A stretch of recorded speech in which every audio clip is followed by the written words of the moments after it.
dan mengucap syukur. Amin. Silakan duduk Bapak Ibu sekalian. Selamat siang, Shalom. Tadi pagi subtemanya adalah cawan murka Allah. Dan di ibadah kedua ini kegelapan terakhir. Saling melengkapi. Bapak Ibu bisa mendengarkan kedua-duanya, ya. Bicara soal istilah Babel. Dalam bahasa Ibrani dipakai kata Bavel atau Babel, sama. Ya.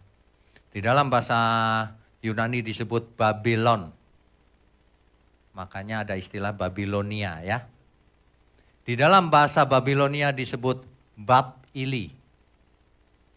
Artinya adalah pintu gerbang Allah. Artinya bagus banget ya Babel ya, pintu gerbang Allah. Di dalam bahasa Arab dipakai kata Burj Babil, Burj. Makanya kalau Bapak Ibu pergi ke Dubai, di sana ada bangunan tertinggi dunia, Burj Khalifa. Burj itu menara, ya. Yang dalam bahasa Ibrani disebut Migdal, Migdal, Migdal Babel, ya. Kisah ini sangat terkenal. Kalau ada kata Babel biasanya orang menghubungkannya dengan Menara Babel. Kisah ini sangat terkenal, dicatat dalam Kejadian pasalnya yang ke-11 ayat 1 sampai 9. Di situ dikisahkan bahwa kita baca saja ya. Kejadian pasal 11 ayat 1 sampai 9. Adapun seluruh bumi satu bahasanya dan satu logatnya. Hari itu seluruh bumi satu bahasa, satu logat. Ya. Maka berangkatlah mereka ke sebelah timur dan menjumpai tanah datar di tanah Sinear. Lalu menetaplah mereka di sana. Ke timur, Bapak Ibu kalau Alkitab berkata ke timur, konteksnya adalah dari Israel, dari sekitar Mesopotamia itu ke timur. Ya. Di timur itu sampai ke tanah Sinear. Tanah Sinear itu artinya negeri dua sungai. Negeri dua sungai itu sungai Tigris dan Efrat. Jadi dia adanya di situ. Kalau hari ini kita lihat gitu ya, itu kota, itu Irak. Nah, Babel ada di sana. Tapi kita tidak bicara soal Irak hari ini. Ini soal Babel menurut Alkitab. Ya. Dan kalau kita masih ingat ya, dua sungai itu mengalir di mana dulu? Eden. Di Eden mengalir 4 sungai, tapi tinggal 2. Yang 2 lagi mungkin di bawah tanah kali, sudah tertimbun. Jadi Eden adanya di bumi. Sebab ada orang yang berpikir Eden itu di surga, Pak. Di bumi, tepatnya di Mesopotamia sana, di daerah sekitar sana. Ya, itu. Nah, mereka berkata seorang kepada yang lain, marilah kita membuat batu bata dan membakarnya baik-baik. Rupanya hari itu sudah ada batu bata, teknologi batu bata. Jadi Menara Babel dibangun pakai batu bata. Ya. Juga kata mereka, marilah kita dirikan bagi kita sebuah kota dengan sebuah menara yang puncaknya sampai ke langit. Dan marilah kita cari nama supaya kita jangan terserak ke seluruh bumi. Akibat dari hari itu, lalu turunlah Tuhan untuk melihat kota dan menara yang didirikan oleh anak-anak manusia itu. Dan ia berfirman, mereka ini satu bangsa dengan satu bahasa untuk semuanya. Ini barulah permulaan usaha mereka. Mulai dari sekarang, apapun juga yang mereka rencanakan, tidak ada yang tidak akan dapat terlaksana. Baiklah kita turun dan mengacau balaukan di sana bahasa mereka, sehingga mereka tidak mengerti lagi bahasa masing-masing. Demikianlah mereka diserakkan Tuhan dari situ ke seluruh bumi. Dan mereka berhenti mendirikan kota itu. Karena nggak bisa komunikasi satu sama lain. Bingung. Ya. Itulah sebabnya sampai sekarang nama kota itu disebut Babel. Artinya apa? Karena disitulah dikacaukan Tuhan bahasa seluruh bumi. Dan dari situlah mereka diserahkan Tuhan ke seluruh bumi. Babel itu artinya kekacauan, confusion. Dalam bahasa Ibrani ada yang mirip balal. Itu kata kerjanya, mengacaukan. Makanya namanya Babel. Babel ini kalau hari ini ya, itu letaknya di tepi sungai Efrat. Kira-kira 80 km dari kota Baghdad di Irak. Jadi kalau lihat di peta itu ada. Di situ lokasinya Babel hari ini. Orang-orang Babel ketika itu percaya bahwa kota Babel dibangun oleh Dewa Marduk. Sementara Alkitab berkata Babel dibangun oleh Nimrod. Ya. Makanya mereka sangat menyembah Dewa Marduk. Itu latar belakangnya. Di seluruh kota Babel banyak sekali menara-menara. Menara itu jangan dipikir kayak sekarang gitu lurus pakai tembok gitu, bukan. Itu bentuknya namanya zigurat dari bata. Ya. Seperti apa ya? Seperti candi gitu ya, tapi dari bata. Tingginya tidak lebih tinggi dari gedung-gedung tertinggi sekarang lebih tinggi lagi. Jadi Tuhan marah itu bukan karena tingginya, saudara. Oh tinggi nih marah nih. Nah kalau tinggi marah sekarang semua lebih tinggi dari itu. Ya. Jadi apa yang membuat Tuhan marah? Perhatikan kalimatnya baik-baik. Di ayat keempat. Marilah kita dirikan bagi kita sebuah kota dengan sebuah menara yang puncaknya sampai ke langit. Dan marilah kita cari nama. Ini dia. Cari nama. Supaya populer. Supaya terkenal. Supaya terhormat. Supaya nilai dirinya tinggi. Sombong. Saudara. Cari nama. Sombong. Ya. Tetapi ada yang lebih parah dari itu. Rupanya berdasarkan arkeologi, itu zigurat itu, menara-menara di kota Babel itu, di puncaknya itu selalu dibangun kuil penyembahan. Kuil penyembahan itu untuk menyembah Dewa Marduk yang membangun kota itu menurut mereka. Itulah yang membuat Tuhan marah besar. Kamu menghormati dewa ya, Dewa Marduk yang gak bisa apa-apa, tapi mengabaikan Tuhan. Tuhan marah besar, saudara. Hari ini pun sama. Kalau manusia menyembah yang lain, Tuhan marah besar, saudara. Marah besar. Kenapa? Kita baca Alkitab, jawabannya ada di Alkitab. Yakobus 4 ayat 5. Yakobus pasalnya yang keempat ayat 5. Janganlah kamu menyangka bahwa kitab suci tanpa alasan berkata, roh yang ditempatkan Allah di dalam diri kita diingininya dengan cemburu. Kita harus ingat dulu bagaimana manusia diciptakan. Dari debu tanah dibentuk, lalu dihembus nafas kehidupan. Nafas di situ itu roh Allah. Roh Allah itulah yang membuat manusia bisa hidup. Hidup memiliki keserupaan dengan Allah. Makanya dipakai roh Allah. Jadi roh kita ini dulunya keluar dari Allah. Lalu turun-temurun ke manusia. Itulah sebabnya roh itu diingininya dengan cemburu. Karena milik Allah. Jangan sampai rohmu itu nanti gak pulang ke surga.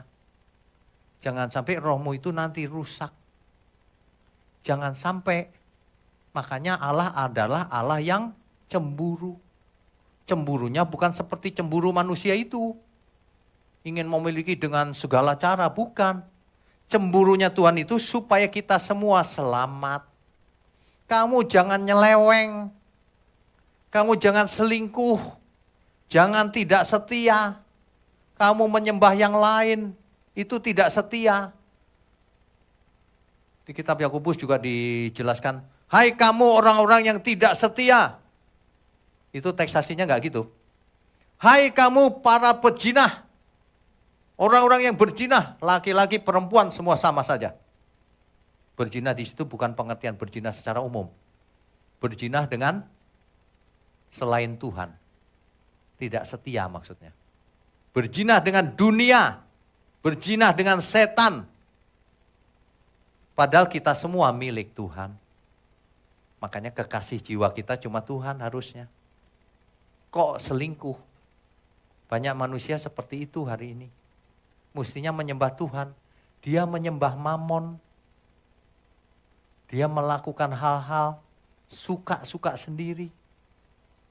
Membuat Tuhan marah besar. Cawan murka Allah ditumpahkan. Itu yang sesi 1 tadi ya. Jadi bukan karena menara itu tinggi. Tuhan gak suka ketinggian. Bukan. Itu karena ada kuil di atasnya. Manusia mau menyembah Dewa Marduk. Oh, marah besar. Di samping itu sombong karena mau mencari nama. Ingat baik-baik. Kalau kita meninggikan diri, Tuhan marah besar. Itulah sebabnya firman Tuhan berkata, barang siapa meninggikan diri, direndahkan. Barang siapa merendahkan diri, ditinggikan. Yang terakhir akan menjadi yang terdahulu, terdahulu akan menjadi yang terakhir. Gak penting, bertobatnya aku masih baru Pak, yang itu udah lama. Oh gak penting, bukan soal baru atau lama. Bagaimana keadaanmu hari ini? Menyukakan Tuhan atau tidak? Gak penting, aku bertobat sudah 10 tahun Pak, gak penting banget. Yang penting keadaannya hari ini. Makanya jangan sombong, aku udah lama kalau dia baru bertobat Pak. Lu baru bertobat tapi bener, daripada udah 10 tahun ngaco terus. Aduh, banyak orang begitu ya. Mencari nama. Kalau Bapak Ibu atau saudara ingat ya, dulu ada yang mencari nama di surga. Makhluk surgawi di surga. Dia diberi kekuasaan. Tapi aku mau menyamai yang maha tinggi. Dia mau lebih terkenal lagi. Waduh, dikutuk sama Tuhan. Jadi setan hari ini, atau iblis. Setan atau iblis itu hanya satu pribadi. Nah, pengikutnya, malaikat-malaikat sepertiga malaikat di surga ikut. Dikutuk jadi roh-roh jahat. Mungkin dalam bahasa lain jin dan sebagainya itu. Mungkin dalam kasus lain lagi, pocong kali ya. Pocong, apalagi Gondoruo, kok kenal sih Pak? Kalau nama-nama malaikat gak ingat. Aduh, itu sampai mau ambruk. Oke. Lucifer ingin menyamai yang maha tinggi, jadi setan dia. Hari ini kalau orang sombong, jadi pengikutnya setan dia. Makanya Hawa di Eden sama Adam dicobai dengan modus yang sama. Tuhan berkata, jangan kau makan buah itu. Tapi setan bilang, sesungguhnya yang benar ya, kalau kau makan buah itu kamu gak mati. Nanti kau bisa menjadi seperti dia. Seperti Allah. Meninggikan diri, jatuh dalam dosa. Adam. Babel juga sama, menara Babel. Mau mencari nama, meninggikan diri. Tuhan marah, turun langsung, Tuhan diobrak-abrik bahasanya. Hari ini kita mesti belajar dari peristiwa ini. Ada satu oknum yang dia meninggikan diri dan mengaku dirinya Allah. Antikris. Hati-hati ya. Antikris itu bukan vaksin itu, vaksin chip itu. Vaksin chip antikris katanya. Bukan. Gak ada hubungan sama chip. Ya. Saudara, menara Babel itu ya, di zaman kuno itu, di kotanya itu adalah pusat ilmu pengetahuan. Khususnya astrologi. Astrologi itu bukan astronomi, beda. Astrologi itu mengamati pergerakan bintang, planet-planet, terus untuk meramal masa depan. Oh kalau tandanya begini artinya ada bencana nih, gitu-gitu. Nah itu di Babel tuh. Babel itu letaknya di timur. Ingat ya, di timur ya. Irak kan di timurnya Israel tuh. Nah, saudara mesti ingat, ketika orang Majus dari timur kan orang Majus, yang melihat bintang kan, ada satu bintang yang, wah ini ada seorang raja mau lahir. Nah, kemungkinan besar orang Majus itu asalnya dari sini, dari Mesopotamia. Dulu kan kita nanya dari mana sih orang Majus? Oh ternyata dari sini, ahli astrologi. Tuhan pakai orang Majus yang tidak percaya Tuhan untuk menunjukkan Mesias. Ironi ya. Sementara orang Yerusalem gak tahu bahwa Mesias sudah lahir. Gak tahu. Bahkan orang-orang Yahudi sampai hari ini, mana Mesias belum datang katanya. Waduh kasihan deh lo. Pinter-pinter tapi gak ngerti. Kan pinter, tapi gak ngerti. Hati-hati saudara, jangan merasa pinter. Banyak orang pinter tapi bodoh. Makanya firman Tuhan bisa dimengerti bukan cuma orang pinter yang ngerti. Orang yang tulus hatinya, yang bersih hatinya. Nanti jadi pinter. Orang yang gelarnya tinggi tapi hatinya kotor, sombong, dia tidak bakalan ngerti. Kebenaran akan disembunyikan bagi orang pandai kata Alkitab. Tapi dibukakan untuk orang anak-anak kecil, orang kecil. Orang kecil itu bukan orang yang kecil gitu, bukan. Orang yang seperti anak-anak yang mau mendengar. Ya, amin ya saudara. Ya, di zaman itu, kenapa sih Tuhan marah? Tadi sudah kita baca Yakobus 4 ayat 5 ya. Karena roh yang ada dalam diri kita itu diingininya dengan cemburu. Diingininya dengan kuat supaya balik ke hadirat Tuhan. Jangan gak pulang. Ya. Jadi Tuhan itu sangat mengingini setiap kita itu jangan binasa. Jadi kalau ada yang ngajar, sebelum dunia dijadikan sebagian sudah ditentukan binasa oleh Tuhan. Sebagian ditentukan selamat. Ngaco gak karuan itu. Mabok orang itu. Itu teolog-teolog besar tuh kayak gitu. Gerejanya juga besar sampai hari ini. Mabok itu, gak ngerti itu kebenaran. Tuhan tidak menginginkan seorang pun binasa. Roh yang ditempatkan Tuhan dalam dirimu itu diingininya dengan cemburu. Itu jelas kalimatnya. Tuhan sangat murka jika manusia berpaling pada yang lain. Selingkuh, tidak setia. Makanya Tuhan bukan cuma marah, murka. Murka itu sangat marah. Dan Alkitab mencatat dia adalah Allah yang cemburu. Keluaran 34 ayat 14 contohnya. Coba kita baca ya, Keluaran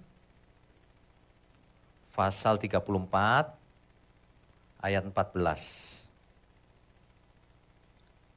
Sebab janganlah engkau sujud menyembah kepada Allah lain.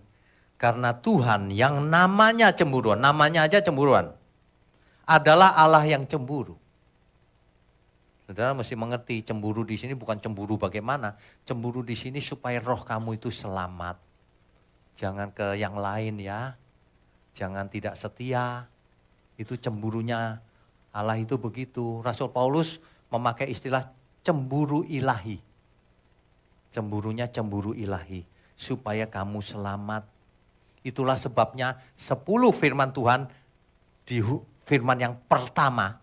Jangan ada padamu ilah lain di hadapan hadiratku. Itu yang paling penting. Manusia suka salah mengerti. Enggak Pak, aku enggak nyembah patung hari ini. Iya, tapi dalam dirimu ada berhala yang tidak kelihatan, tidak berwujud. Apa itu? Mamon, seks bebas, kedagingan, apa lagi? Apa aja ya? Iri hati, haus kekuasaan, sombong, itu semua ada ilah di dalam diri seseorang. Ilah itu idola bisa, atau nilai yang dinilai tinggi oleh dia. Kalau seseorang kelihatan dari gayanya, ada ilah apa enggak dalam dirinya. Disenggol gitu, berani nyenggol gua. Nah itu ilahnya itu. Ilahnya dirinya sendiri. Masih ada berhala. Iya, itu ilahnya. Makanya setiap orang nanti dicatat ya, punya ilah enggak selama ini? Di parkiran, di sini ngomong amin. Keluar dari sini, baru keluar sebentar dari situ, aman. Aman katanya keluar. Aduh. Allah Bapa sebenarnya ingin kita jadi anaknya. Yohanes 1 ayat 12. Ayat 11-nya, ia datang kepada milik kepunyaannya. Tetapi milik kepunyaannya itu tidak menerimanya. Ayat 12-nya, tetapi barang siapa menerimanya, diberinya kuasa supaya menjadi anak-anak Allah. Kalau seseorang dijadikan anak Allah, diberi kesempatan jadi anak Allah. Anak yang maha tinggi. Bapak Ibu kalau dijadi kesempatan jadi anaknya raja. Apa gitu. Atau presiden. Itu aja udah sangat terhormat bukan? Ini anak yang maha tinggi. Coba bayangkan. Lah kok bisa nggak nganggap ya, anggap enteng. Hidup jadi untung-untungan, take it for granted lagi. Aneh. Mestinya diangkat, dikasih kesempatan jadi anak Allah. Mestinya kita sangat-sangat beruntung, sangat-sangat bersyukur. Kan begitu harusnya. Bapak Ibu bersyukur amin nggak? Aminnya jangan cuma di mulut ya. Keluar dari sini jangan aman ya. Amin itu artinya iya Tuhan aku mau. Bukan cuma mau, dilakukan. Ya. Mestinya kalau kita dipilih jadi anak Bapa di surga ya. Kita begini saudara. Dikasih kesempatan gak percaya. Dikasih keselamatan gak percaya. Dikasih kesempatan jadi anak Allah gak percaya. Ke gereja gak disuruh bayar apa-apa, gak percaya. Disuruh Pak, suruh perpuluhan. Di sini tidak. Datang kepada Tuhan, berubahlah saudara. Untuk kebaikan saudara sendiri. Amin semua. Tapi persembahkan seluruh hidupmu. Bukan uangmu. 10% dan sebagainya itu nothing itu. Seluruh hidup kita itu milik Tuhan. Diingininya dengan cemburu. Ya, oleh sebab itu kita harus selalu ingat kemanapun kita pergi, dimanapun, kapanpun. Hidup kita ini seperti musik yang didengar, lagu yang didengar semua orang. Merdu atau tidak. Apakah aroma yang kita pancarkan itu aroma surgawi atau tidak. Bisa didengar seperti nada-nada. Makanya nyanyian hidupku bukanlah cuma nada dan irama. Ya. Kemanapun kita pergi, ingat baik-baik saudara, Bapak Ibu. Ya, jangan pernah lupa, setiap saat itu ibadah. Anggap aja setiap saat ada di gereja. Ya, mestinya kita gini loh saudara setiap hari. Hari ini kita bicara soal Babel. Babel itu jangan diartikan harafiah. Di Alkitab itu kita harus jeli, harus cerdas. Mengerti apa yang dimaksud oleh Alkitab. Ya. Di zamannya Salomo, Babel itu belum kuat. Makanya Babel mengadakan perdagangan dengan Israel dan Asyur. Ya. Israel, perdagangan dengan Israel dan Mesir. Ketika itu yang kuat adalah kerajaan Asyur. Babel seringkali memberontak sama Asyur, kalah terus. Sampai suatu hari. Babel menjadi sangat kuat. Asyur dilibas, saudara. Di tahun 612 sebelum Masehi, ibu kotanya Asyur, yaitu Niniwe, habis, hancur oleh Babel. Babel menjadi negara superpower yang baru, adidaya yang baru, Babel di zaman itu. Itulah sebabnya Babel dipakai Tuhan untuk menghukum Israel yang tidak taat, yang tidak setia, yang selingkuh. Babel menghancurkan Yehuda dengan rajanya waktu itu Nebukadnezar. Ya, soal itu nanti kita bahas di online Bible Study yang setiap Rabu malam itu lengkap cerita Nebukadnezar itu ada yang menarik. Ya, Yerusalem dengan bait Allah pertamanya hancur dan banyak penduduknya dibuang ke Babel. Bayangkan saudara, Israel itu umat pilihan. Diberi tanah perjanjian, setelah Salomo malah pecah. Kerajaan utara ke kerajaan selatan. Yang di utara ibu kotanya Samaria, yang di selatan ibu kotanya Yerusalem. Yang di selatan mewakili 10 suku, yang di bawah 2 suku, Yehuda dan Benyamin. Yang di utara namanya kerajaan Israel, yang di selatan namanya kerajaan Yehuda. Yang di utara diserang Asyur, habis, hancur lebur. Orang-orangnya dibawa ke Asyur, nggak balik sampai hari ini. 10 suku Israel hilang. Yang di selatan Yehuda, diserang Babel, habis dibawa ke pembuangan. Lenyap peta Israel dari dunia. Tapi Tuhan berjanji akan ada Mesias, bukan? Yang lahir dari suku Yehuda. Makanya Yehuda kembali. Babel dihukum Tuhan karena Babel memang jahat. Babel sementara dipakai untuk menghukum Israel yang tidak setia. Tapi Babel sendiri jahat. Babel itu lambang kejahatan, saudara, di Alkitab itu. Makanya akhirnya dihukum. Dihancurkan oleh Persia. Dihancurkan oleh Persia. Ya, itu Babel ceritanya. Itulah Babel di Perjanjian Lama, saudara. Cerita Babel di Perjanjian Lama. Saya mau ingatkan sekali lagi, Bapak Ibu saudara sekalian.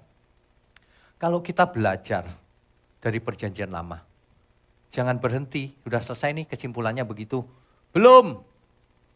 Makanya ada banyak orang di luar sana yang hidup menurut Taurat, salah itu. Zaman Taurat sudah berakhir sejak matinya Tuhan Yesus di kayu salib. Persepuluhan, buah sulung dan sebagainya itu. Gak usah dibela-belain. Gak usah ngeles cari ini ayat itu, manggil tour guide, manggil macam-macam. Untuk membela bahwa persepuluhan masih ada. Gak ada. Zaman Taurat sudah selesai. Sekarang zamannya Tuhan Yesus. Berikan seluruh hidupmu. Itulah ibadah yang sejati. Kalau yang dulu itu agamawi. Lalu kenapa diberikan Taurat, Pak? Kalau gitu, Taurat diberikan sebelum yang dijanjikan itu datang. Tapi setelah dijanjikan datang, selesai. Kenapa? Karena Taurat tidak bisa membawa kepada kesempurnaan. Ini yang saya bicara bukan kata saya loh, ini Alkitab semua nih. Gak bisa sempurna. Kalau mau sempurna, lihatlah Yesus. Bagaimana ia hidup. Kalau Taurat kan syariat Taurat. Ini halal, itu haram. Ini berzinah, itu enggak, dan sebagainya. Bayangkan kalau orang hidup menurut Taurat. Nanti kalau mau mengambil keputusan, lihat Alkitab. Ini halal apa haram ya? Gitu, enggak cerdas. Kalau perjanjian baru harus cerdas sebagai anak Allah. Kalau ini ku makan, boleh enggak ya Tuhan? Enggak usah lihat ayat. Berguna enggak? Kalau enggak berguna jangan dimakan. Makanya perjanjian baru itu hebat. Baik engkau makan, minum apapun, lakukan untuk Tuhan. Begitu harusnya. Ini halal atau haram ya? Gak penting. Ini berguna apa enggak? Biar sapi sekalipun yang hari ini, yang dulu halal. Hari ini kotor, saudara. Kan dari kecil disuntik hormon terus kan, supaya besar, supaya gedenya cepat. Disuntik hormon estrogen. Itu estrogen itu. Anak-anak kecil banyak yang makan sapi. Akibatnya anak perempuan baru umur 8 tahun sudah mens. Itu kenapa tuh? Kemajuan zaman? Bukan, itu salah makan itu. Yang haram dimakan. Bukan haram, kotor. Sebab tidak ada yang haram lagi. Kita makan apapun gak membuat kita berdosa. Tapi kalau itu sengaja, itu dosa. Sengaja aku makan sate lemak semuanya, sengaja. Itu namanya dosa. Kamu gak ngerti tubuhmu itu bait Allah, milik Tuhan. Kamu makan sembarangan. Akibatnya sakit, umurnya pendek. Nanti kalau udah umurnya pendek, nasib. Bukan takdir, bukan. Itu kesalahan manusianya. Makanya orang masuk neraka itu bukan takdir. Itu akibat dari hidupnya selama hidup. Masuk surga bukan kebetulan atau beruntung dapat lotre. Bukan. Masuk surga itu usaha kita seumur hidup supaya kita hidup suci, tidak mau berbuat dosa, melakukan kehendak Tuhan. Kan begitu. Jangan percaya konsep takdir, nasib, predestinasi, apapun istilahnya. Sebab manusia diciptakan segambar dengan Allah. Harus punya kehendak bebas. Hidupku ini mau kuarahkan kemana. Kan begitu. Kembali ke persoalan tadi, kok belajar jangan cuma perjanjian lama. Lalu bagaimana perjanjian baru masih berlaku enggak? Babel menurut perjanjian lama tadi itu. Lalu di perjanjian baru Babel bagaimana? Lalu di zaman kita sekarang ini, apa maksudnya Alkitab tentang Babel? Babel itu kan Irak, ngapain kita urusan sama Irak? Bukan itu. Yang dimaksud oleh Alkitab itu lambang. Kalau di perjanjian lama betul, kota Babel. Di perjanjian baru, itu lambang. Lambang kejahatan. Babel itu kan di zamannya perjanjian lama kan menghancurkan Yerusalem. Mengalahkan umat pilihan. Nah, sama. Lambang dari musuhnya umat Allah. Itu Babel. Yang ingin obrak-abrik kayak zaman dulu. Bait Allah mau dihancurkan, orang-orangnya mau diasingkan. Nah, kalau sekarang orang-orangnya mau dibinasakan. Babel itu artinya itu. Hari ini, ya. Jadi istilah di perjanjian baru kalau kita baca kitab Wahyu misalnya, itu menunjuk kepada kerajaan Roma hari itu. Kalau mau literal, harafiah, itu Roma. Roma hari itu kejamnya minta ampun, saudara. Dia menjajah Israel, dia menindas rakyat, pajaknya digede-gedein, militernya pakai kekerasan, terus mempraktekkan hukuman mati yang brutal banget, salib, kayu salib. Itulah sebabnya setelah Roma nggak ada lagi hukuman salib. Itu yang paling kejam itu salib itu. Kekaisaran Roma juga melakukan genosida. Genosida itu tahu ya? Pembunuhan seluruh etnis. Yahudi mau dilenyapkan dari muka bumi. Itu oleh Roma itu. Makanya Yerusalem, Bait Allah kedua, semuanya dihancurkan. Ya, nah Kaisar Nero ketika itu sangat kejam. Sangat amat kejam. Sehingga dikodekan di Alkitab namanya itu kalau dijumlahkan 666. Kaisar Nero itu, antikris. Tapi perlu diingat ya, Alkitab itu seringkali membuat nubuatan itu berlaku di hari itu, tapi ada yang akan datang. Selalu begitu. Antikris bukan cuma Nero, yang akan datang akan ada. Antikris. Nah itu topik tersendiri. Nero ini memusuhi orang Kristen habis-habisan. Dia paling benci sama Kristen. Dia bakar kota Roma, lalu dia fitnah orang Kristen. Yang bakar orang Kristen gitu, semua pada marah kan. Waduh. Di tamannya Nero, taman istananya Nero, itu ada lilin-lilin. Terdiri dari tubuhnya orang Kristen, dibakar. Jadi lilin. Kurang ajar gak ini, si Nero ini? Ya, saking kejamnya. Kalau ada pertunjukan sirkus, orang Kristen dimakanin ke singanya. Dilihat banyak orang. Gila banget nih. Ada satu bapak gereja yang dimakan habis sampai tinggal dikit dagingnya. Waduh, ini kejam banget nih. Akhirnya Nero malah bunuh diri. Psikopat nih. Nero pernah ngomong begini, nama Kristus gak bakalan ada di dunia. Namaku yang akan ngetop. Hari ini nama Tuhan Yesus berkibar seluruh dunia. Nama Nero gak ada. Bapak Ibu yang suka pelihara anjing, kasih nama Nero. Nero, Nero gitu. Nero gitu. Habis dia menghina Tuhan luar biasa. Hari ini Nero nama anjing. Nero sini, Nero, Nero sini. Jangan, gak boleh ya. Gak boleh. Kadang-kadang saya berpikir ya, anjing itu baik banget. Dia setia sama orang tuh, orang pemiliknya ya. Saya pernah gak ketemu anjing saya udah 10 tahun ada. Suatu hari saya ke kota itu, dari jauh dia wah, rangkul gitu, waduh. Dia lebih baik dari manusia. Hari ini anjing seperti manusia. Manusia? Saya nggak ngomong loh ya, ketawa sendiri. Hati-hati saudara. Kita itu disetting jadi anak Allah. Ingat baik-baik itu. Jangan jadi anak yang lain. Wah ini kejam banget nih Nero ini. Akhirnya Bait Allah kedua dihancurkan oleh Kaisar Romawi Vespasian namanya. Dan anaknya yang namanya Titus. Itu perang Yahudi waktu itu. Hari ini ada yang jauh lebih penting kalau kita bicara soal Babel. Karena dampaknya apa dalam hidup kita? Begini ya saudara, pelajaran yang paling penting itu kalau ada dampaknya dalam diri kita. Belajar apapun kalau nggak ada dampaknya dalam diri kita, percuma. Makanya kalau belajar Alkitab sesuatu ada pengertian itu nggak ada dampaknya, salah itu pasti. Yang benar itu dampaknya apa dalam hidup kita. Jadi apa Babel hubungannya dengan kita? Irak nggak ada hubungan dengan kita, bukan itu yang dimaksud Alkitab. Babel zaman dulu, menara Babel udah nggak ada hari ini. Itu diambil hikmatnya saja. Oh, manusia tidak boleh sombong, tidak boleh menyembah yang lain. Lalu sekarang hikmatnya apa? Babel di zaman sekarang ini, kan gitu. Babel di zaman akhir konteksnya apa hari ini? Sebelum itu saya mau bacakan kitab Yesaya pasal 14. Yesaya pasalnya ke-14.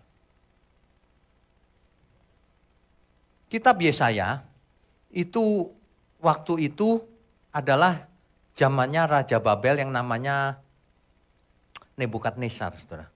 Pasal 14. Ayat 4-nya deh, nanti dibaca dari ayat 1 sampai akhir ya. Ayat 4-nya. Maka engkau akan memperdengarkan ejekan ini tentang Raja Babel. Dan berkata, wah sudah berakhir si penindas. Sudah berakhir orang lalim. Yang dimaksud Raja Babel, Nebukadnezar. Tapi ingat ya selalu ya, Alkitab itu nubuatannya selalu berlaku hari itu. Yesaya maksudnya itu. Tapi dipakai Tuhan untuk menggambarkan suatu oknum. Entah masa depan, entah masa lalu. Kalau kita baca oknum ini, waduh saudara. Kita baca di ayat berapa ya? 12. 12 sampai 15. Wah, engkau sudah jatuh dari langit. Hai bintang timur putra fajar. Saudara tahu bintang timur putra fajar? Di dalam Alkitab bahasa Latin diterjemahkan Lucifer. Inilah yang sering diterjemahkan, yang diartikan sebagai setan. Engkau sudah dipecahkan dan jatuh ke bumi, hai yang mengalahkan bangsa-bangsa. Engkau yang tadinya berkata dalam hatimu, aku hendak naik ke langit. Aku hendak mendirikan tahtaku mengatasi bintang-bintang Allah. Dan aku hendak duduk di atas bukit pertemuan jauh di sebelah utara. Aku hendak naik mengatasi ketinggian awan-awan, hendak menyamai yang maha tinggi. Ini dia. Kalau Nebukadnezar itu raja kafir, tidak mungkin begini. Jadi rupanya Tuhan menyelipkan pesan khusus adanya makhluk surgawi yang memberontak ini. Di tulisan Yesaya. Yang maksud Yesaya yang menulis ejekan terhadap Raja Babel. Jadi Alkitab itu luar biasa. Setiap kali tulisan pasti di zaman itu. Tapi rupanya menubuatkan atau menceritakan masa lalu juga. Itu. Jadi adanya makhluk surgawi yang memberontak. Akhirnya dikutuk menjadi setan atau iblis. Ya. Akhirnya kita baca kitab Wahyu dulu. Wahyu 14. Wahyu pasal 14 ayat 8. Kitab Wahyu ini sulit dibaca soalnya. Penuh dengan lambang. Ya. Dan seorang malaikat lain, malaikat kedua menyusul dia dan berkata, sudah rubuh Babel, kota besar itu. Yang telah memabukkan segala bangsa dengan anggur hawa nafsu cabulnya. Ini pasti tidak bicara soal Babel yang dulu itu. Babel ini yang dimaksud oleh kitab Wahyu ini adalah Babel tanda kutip yang telah memabukkan segala bangsa dengan anggur hawa nafsu cabulnya. Ingat ya, kalau Alkitab bicara cabul, itu bukan cabul secara fisik. Ini cabul karena kau tidak setia sama Tuhan. Kau punya simpanan lain. Kau menyembah yang lain. Itu maksudnya cabul di kitab Wahyu ini. Nah, jadi kalau demikian, kalau kita baca berikutnya ayat 9. Dan seorang malaikat lain, malaikat ketiga menyusul mereka dan berkata dengan suara nyaring. Jikalau seorang menyembah binatang dan patungnya itu dan menerima tanda pada dahi dan pada tangannya, maka ia akan minum dari anggur murka Allah yang disediakan tanpa campuran dalam cawan murkanya. Kalau seseorang menyembah binatang itu dan patungnya, maka ia ada tanda di dahinya dan tanda di tangannya. maka cawan murka Allah. Ia akan minum cawan murka Allah. Maka Allah akan murka, binasa orang itu. Kalau orang menyembah binatang itu apa maksudnya? Nah ini ada hubungan dengan antikris. Ada hubungan dengan Babel juga. Memang ini interpretasinya agak sulit, tapi kita mengerti baunya bisa dicium. Ini antikris nih. Ini antikris, ini Babel, ini kejahatan. Gak mungkin ini kesucian gitu, gak mungkin. Gak mungkin, ini bisa dibaca di sini. Kalau kamu menyembah binatang itu atau patungnya, kamu diberi tanda di dahi dan di tanganmu. Itu artinya gini loh. Kalau kamu meninggikan dia, si X ini, maka dahimu itu. Dahi di depan ini melambangkan akal budi. Akal budimu akan dipenuhi oleh dia, cara hidupnya dia, cara pikirnya dia, ajaran dia, filosofinya dia. Masuk akal budimu. Tanganmu itu apa? Tanda di tangan. Maka apa saja yang kau kerjakan sama dengan yang dia inginkan. Itu tanda. Jadi kita tahu seseorang ngomongnya gini, oh ini dia. Ini si binatang itu. Dia menyembah dia pasti. Kok dia perbuatannya gini? Ah, kita tahu dari mana asalnya. Dari ajarannya. Ajaran si antikris itu. Jadi kejahatan Babel itu mewakili apa? Mewakili kejahatan, kegelapan. Apalagi? Suatu sistem, suatu hukum, suatu filosofi, suatu ajaran, suatu agama, suatu apapun yang membuat manusia menentang Tuhan. Yang membuat manusia jauh dari Tuhan. Yang membuat manusia memberontak. Yang membuat manusia tidak setia sama Tuhan. Itu. Yang membuat manusia akhirnya gagal jadi anak Allah. Malah jadi anak setan. Kelihatan kok anak setan itu. Kelihatan. Lihat aja sekeliling kita. Kelihatan dari ngomongnya, dari perbuatannya. Itu bisa gak usah dicium, dari jauh aja udah kelihatan.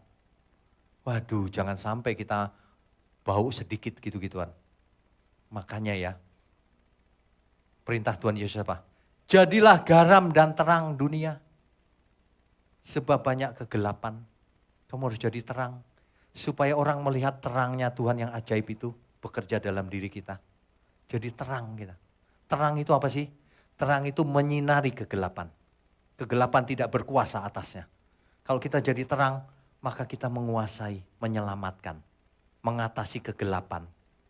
Maka orang akan melihat ini dia yang kucari. Maka orang akan ikut Tuhan. Maka orang akan tahu arah yang benar, ikut siapa. Ada amin, saudara? Kita beri kemuliaan untuk Tuhan. Saudara, Babel besar itu dikatakan begini. Wahyu 17 ayat 5. Wahyu pasal 17 ayat 5. Dan pada dahinya,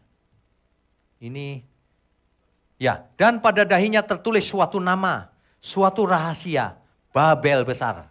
Ibu dari wanita-wanita pelacur dan dari kekejian bumi.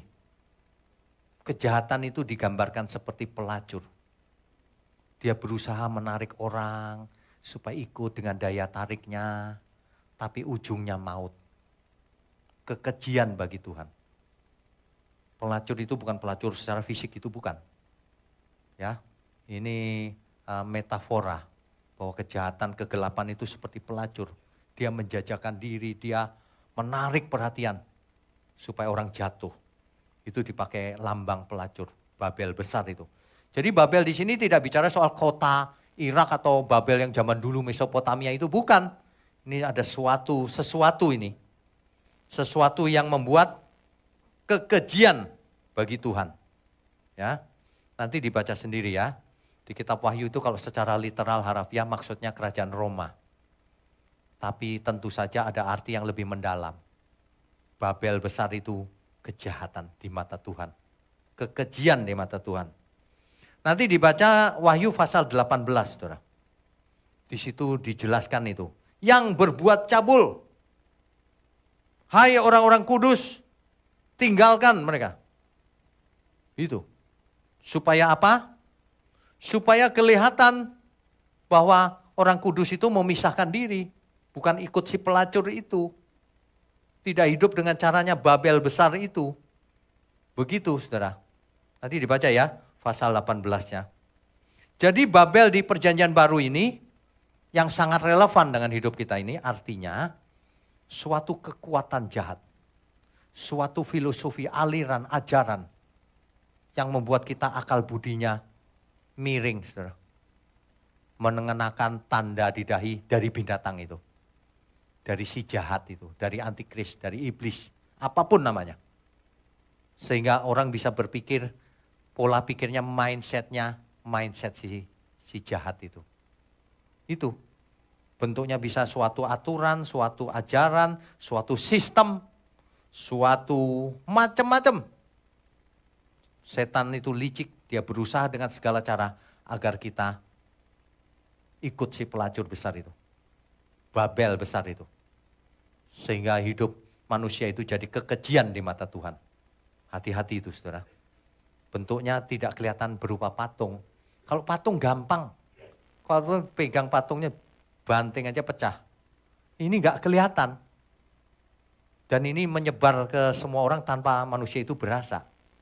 Kalau kena virus kan ada gejalanya. Kalau ini sebenarnya ada gejalanya. Cuma manusianya tidak mengerti atau tidak peka. Itu ada gejalanya. Kalau ada orang yang berdosa, bunuh dia.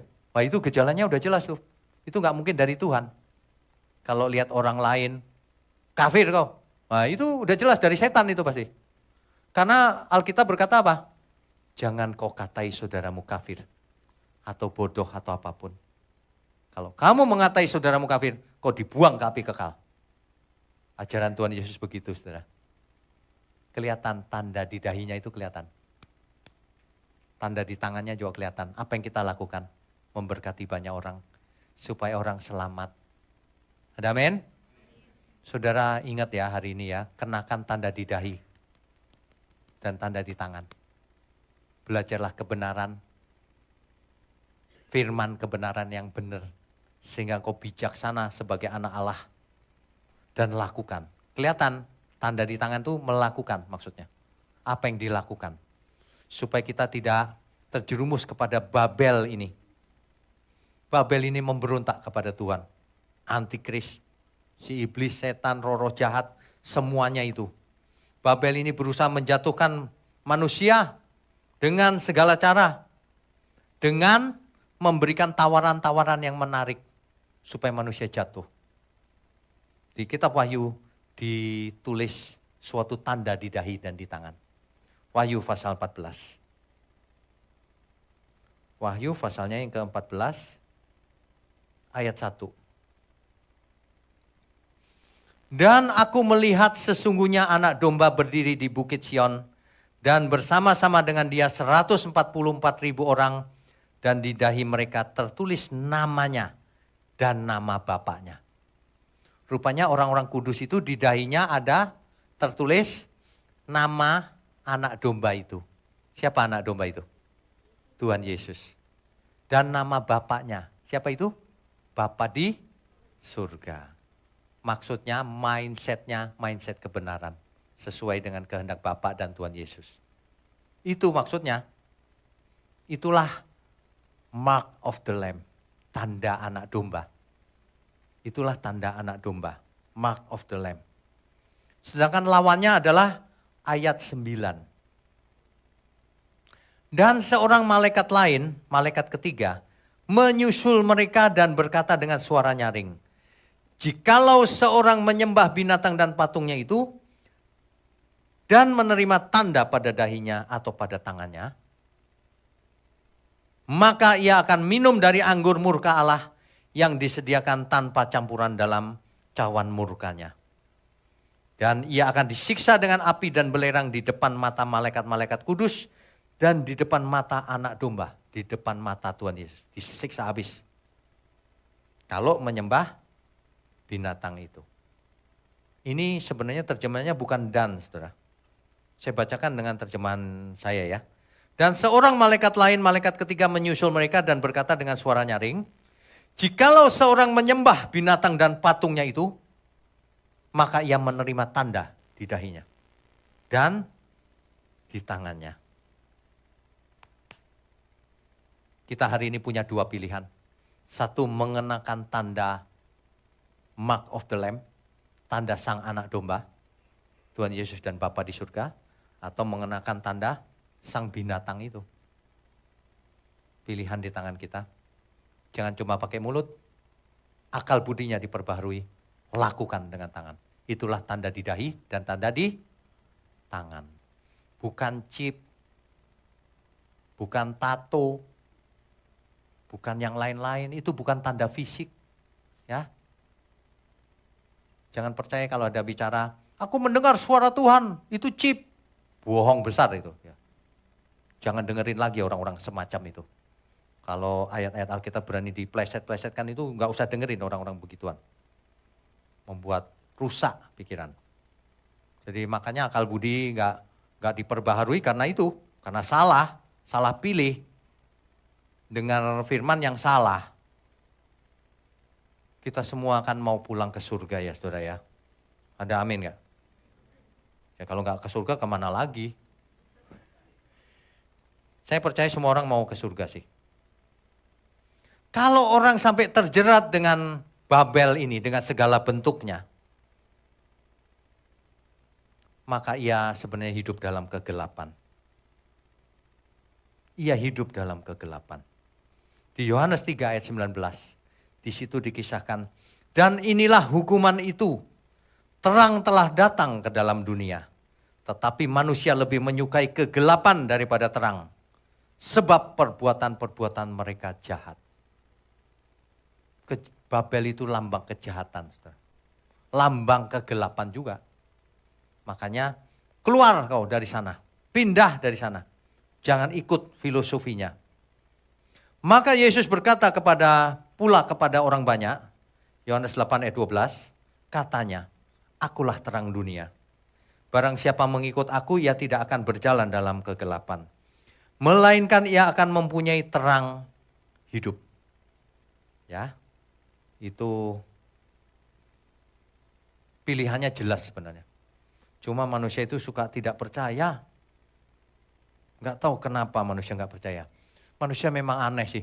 Ditawarin keselamatan. Ditawarin untuk melakukan kehendak Tuhan. Lah kok nggak mau? Banyak orang bilang amin. Mau di mulut. Tapi turun dari sini sampai tangga aja udah aman. Udah aman katanya. Ya, aduh, ini mengerikan loh. Mengerikan. Makanya ya, khotbah seperti ini, Bapak Ibu mesti bagikan ke banyak orang, saudara-saudara. Kalau mereka bilang ini sesat nih, ya udah biarin aja. Yang mau aja. Ya, jangan pasif. Sebarkan ke banyak orang. Supaya orang mengerti tipu muslihat iblis itu seperti apa. Iblis itu licik. Si Babel itu gak bisa diartikan cuma begini, gak bisa. Dia itu bisa berupa apa saja. Yang membuat manusia tidak setia akhirnya. Yang membuat manusia punya kekasih yang lain. Harta, mamon, kekuasaan, apalagi seks bebas, apalagi macam-macam yang menarik. Perhatikan aja manusia jatuh ke dosa kan itu aja, gak ada penemuan baru kan dari dulu. Gak ada, itu aja. Harta, kekuasaan, seks, apalagi kesombongan, kedagingan, makan yang gak benar, dan lain-lain. Kan itu aja dosanya. Sebenarnya gak ada yang baru di dunia ini. Ya, kita sungguh bersyukur kalau kita punya Bapa yang di surga, yang tidak ingin di antara kita ada yang binasa, yang menginginkan kita semua berubah jadi anak Allah. Saudara berubahlah. Aduh, saya lihat ya yang muda gak bisa berubah. Yang usianya lanjut juga sulit berubah. Apalagi yang nanggung, gak jelas. Kenapa ya berubah kok sulit banget ya? Kadang-kadang ya, khotbah semacam ini kan persiapannya lumayan. Gak asal bicara. Berubahlah saudara. Kalau kita berubah yang untung siapa? Ya kita sendiri. Tuhan untung enggak. Saya untung enggak juga. Saudara yang berubah ya saudara yang untung. Yang enggak berubah yang rugi. Kok berubah sulit amat sih? Belajar. Memang enggak bisa langsung. Mesti belajar pelan-pelan. Itu loh. Kalau mau belajar jangan dengerin yang salah. Nanti kau bingung sendiri. Ini yang benar yang mana sih? Pilih satu yang paling benar. Cocokin dengan Alkitab. Babel, kejahatan dunia ini, kegelapan ini licik banget. Dia pakai mimbar untuk menyampaikan ajaran yang salah. Kalau di luaran sana gampang kita tahu, kita nggak mau dengar. Mimbar. Kalau yang khotbah salah, amin. Jemaat tetap amin, saya perhatiin gitu. Yang salah-salah juga diaminkan. Waduh, itu ibarat disuguhin racun, minum juga. Nggak ngerti sih Pak, nggak mungkin. Kita bisa belajar, makanya segala sesuatu jangan diaminkan tanpa diperiksa ke Alkitab. Kalau misalnya saya bicara begini nggak sesuai Alkitab, jangan datang lagi. Nanti keracunan. Iya kan? Artinya saya orang jahat. Kan gitu. Kan gosipnya seluruh dunia kan gitu. Ini yang satu ini sesat. Dibenci semua orang. Saya mau kasih tahu ya, yang cinta saya juga banyak. Gak GR sih, saya kan sering ngomong, yang benci saya kenapa banyak gitu. Oh, banyak orang protes, enggak saya gak benci. Aduh, saya percaya sih, meskipun dunia gelap, masih ada banyak orang yang mau benar. Ya, kalau saudara mau benar, belajarlah yang benar di sini. Sebarkan semuanya, kasihan banyak orang tidak tahu mana yang benar. Semuanya diaminkan. Waduh, baru-baru ini saya dapat WhatsApp ya. Waduh, ini bagaimana ini jemaatnya kalau khotbahnya kayak begini nih. Khotbahnya waduh saudara. Dia bicara begini. Saudara, kalau saudara percaya, itu kita ada di atas terus saudara. Gak pernah di bawah. Hidup ini bukan seperti roda. Kalau ada yang bilang hidup ini seperti roda, tolak dalam nama Yesus. Pakai nama Yesus lagi. Waduh, kalau kita percaya kita akan jadi kepala bukan ekor. Saya liatin, saya ketawa, mabok nih orang ini. Gak pernah belajar Alkitab tuh begitu. Orang gak pernah belajar Alkitab tapi khotbah, jadinya begitu. Ngaco-ngaco kayak motivator biasa gitu. Kayaknya hidup ini di dunia ini aman-aman saja gitu, gak ada apa-apa gitu kayaknya. Padahal dunia ini tempat kita pertandingan iman. Tempat kita berperang, peperangan rohani. Bagaimana kita memenangkan peperangan rohani ini? Kok everything is okay katanya? Waduh, faktanya nggak begitu. Makanya ya saudara kalau ada yang ngajarin, kalau saudara percaya Yesus nggak pernah sakit. Nanti kalau saudara ujian dibantuin, mana yang jawabannya. Nanti kalau ketemu A, B, C, D gitu, yang A-nya berpendar. Itu jawabannya. Nanti kalau B-nya berpendar. Kalau mau belajar gampang, minum minyak yang kudoain ini. Kayak begitu-begitu modelnya. Padahal Alkitab bicara nggak begitu. Barang siapa menabur, dia menuai. Ada amin? Kalau mau pinter, belajar. Belajar. Bukan minum air yang didoakan, minyak yang didoakan. Belajar. Kalau mau tahu Alkitab, baca Alkitab. Langsung. Dengerin khotbah lalu cocokkan dengan Alkitab. Kalau nyocokin aja nggak mau lah bagaimana mau mengerti. Surga itu tidak murahan. Surga itu sulit. Lawan kita iblis itu sangat licik, sangat pandai, sangat piawai. Dulu berhasil menjatuhkan Adam Hawa mula-mula. Apalagi yang setelah itu, banyak yang bergelimpangan. Israel sebagai umat pilihan saja jatuh. Melawan Tuhan loh Israel. Itu hampir satu generasi mati semuanya di padang pasir. Padang gurun. Yang lanjut dari Kades Barnea itu yang lanjut cuma sedikit. Hari ini kita semua umat pilihan. Tapi nanti yang selamat masing-masing. Ya, hidup sekali jangan aneh-aneh. Yuk kita hidup yang benar yuk. Kalau Bapak Ibu Saudara ada di sini, yuk kita jadi keluarga Allah di bumi.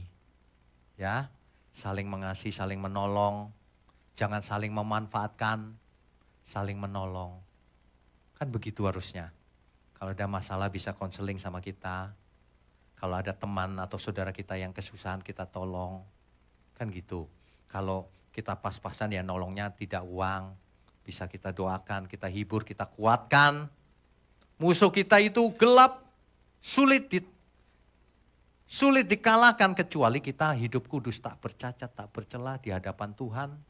Kan begitu harusnya. Kita semua itu, Bapak Ibu mengerti Babel ya. Jadi Babel itu tidak bisa didefinisikan ini loh, gak bisa.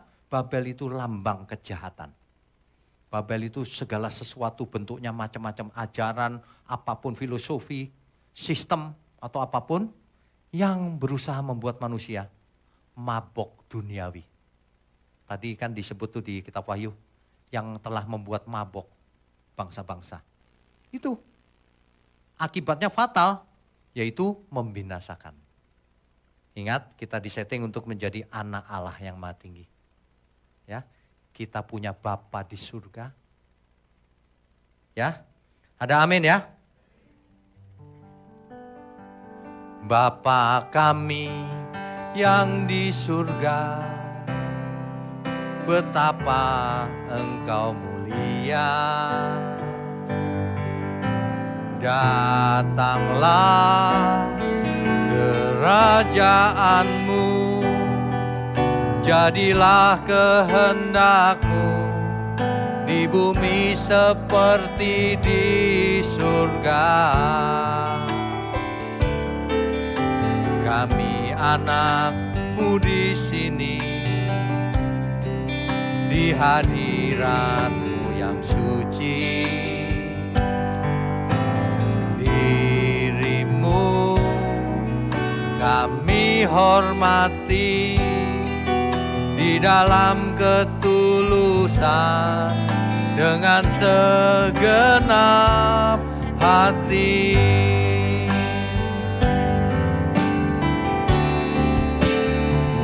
Sebab hanya Engkaulah yang empunya kuasa kerajaan, kemuliaan, biar semua yang hidup, yang telah Kau ciptakan, mengagungkan, memuliakan nama-Mu. Saudara, hari ini kita belajar bahwa Alkitab memakai lambang-lambang, apapun lambangnya. Cuman ada dua lambang, kebaikan di mata Tuhan dan kejahatan di mata Tuhan. Gelap dan terang. Dan itu sepanjang zaman akan terus saling bermusuhan. Gelap dan terang. Itulah peperangan rohani yang sebenarnya. Jadi jangan tertipu oleh apa yang kelihatan. Apa yang tidak kelihatan di balik layar itulah peperangan rohani. Kadang kita melawan sesuatu yang tidak kelihatan. Ajaran dan sebagainya yang membuat orang meleset jauh dari kehendak Tuhan. Supaya kita tidak jadi anak Bapa di surga. Hati-hati. Hari ini harus rajin saudara. Rajin belajar Alkitab, dengarkan khotbah. Bagikan ke banyak orang. Ikut online Bible study. Kalau ada pertanyaan bisa hubungi kita, konseling bisa hubungi kita. Kita ada untuk melayani saudara sekalian. Ya, amin saudara. Kita beri kemuliaan untuk Tuhan.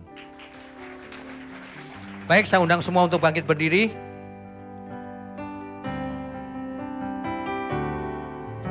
Bapa kami yang di surga, betapa Engkau mulia. Datanglah kerajaan-Mu, jadilah kehendak-Mu di bumi seperti di surga. Kami anak-Mu di sini, di hadirat-Mu yang suci. Diri-Mu kami hormati di dalam ketulusan dengan segenap hati.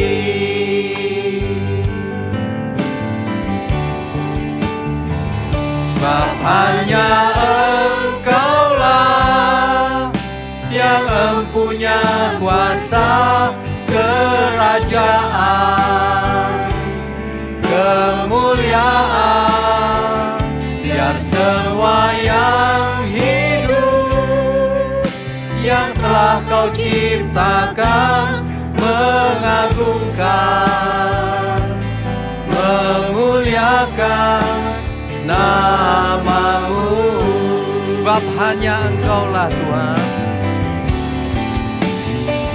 sebab hanya Engkaulah yang mempunyai kuasa kerajaan, kemuliaan, biar semua yang hidup yang telah Kau ciptakan mengagungkan, memuliakan nama-Mu. Mengagungkan Tuhan, mengagungkan, memuliakan nama-Mu. Mengagungkan, memuliakan nama-Mu. Bapa kami yang di surga, terima kasih kami mengucap syukur memiliki Bapa seperti Engkau. Ajari kami terus agar kami menjadi anak Bapa yang berkenan. Terima kasih Tuhan, hamba berdoa untuk pelayan-pelayan Tuhan yang melayani hari ini. Engkau berkati mereka berlimpah-limpah, keluarga mereka juga. Juga seluruh umat-Mu dimanapun berada, yang hadir di sini maupun yang ada di ujung bumi melalui online. Juga mohon berkati juga tangan-tangan yang mendukung pekerjaan-Mu ini Tuhan. Biar mereka juga menjadi berkat kemanapun mereka pergi. Menjadi berkat bagi keluarga mereka, teman-teman mereka, saudara mereka, siapapun. Juga semua kami Tuhan. Kami mau angkat tangan kami tinggi-tinggi. Mohon curahkan berkat-Mu atas kami. Mari saudara. Kami sambut segala berkat. Berkat jasmani, berkat rohani. Sehat, umur panjang untuk kemuliaan Tuhan. Hikmat marifat turun atas kita semua. Di dalam nama Bapa, Putra, dan Roh Kudus. Haleluya, semua yang percaya katakan amin.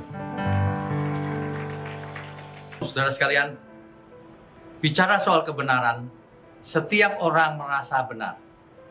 Makanya semua kecap dinomor satukan. Ada orang yang mengatakan saya paling benar, ini paling benar, itu paling benar. Mana sebenarnya yang paling benar? Oleh sebab itu, hadiri seminar 7 natur kebenaran dan aplikasinya. Seminar ini wajib dihadiri oleh para teolog, apologet, pengkhotbah, bahkan oleh para jemaat sendiri. Agar kita bisa membedakan manakah yang benar, manakah yang salah. Inilah alat uji kebenaran yang sangat objektif dan alkitabiah. Pastikan saudara ikut. Dan ajak seluruh saudara dan sahabat-sahabat. Bapak-bapak dan ibu-ibu yang terkasih dimanapun berada, yuk kita belajar pelajaran Alkitab bersama secara online. Setiap hari Rabu jam 7 malam bersama pendeta Bapak Wiknyo Tanto. Secara online, bisa melalui Zoom. Tetapi kita harus mendaftarkan dulu ke nomor berikut ini. Selamat bergabung dan Tuhan Yesus memberkati.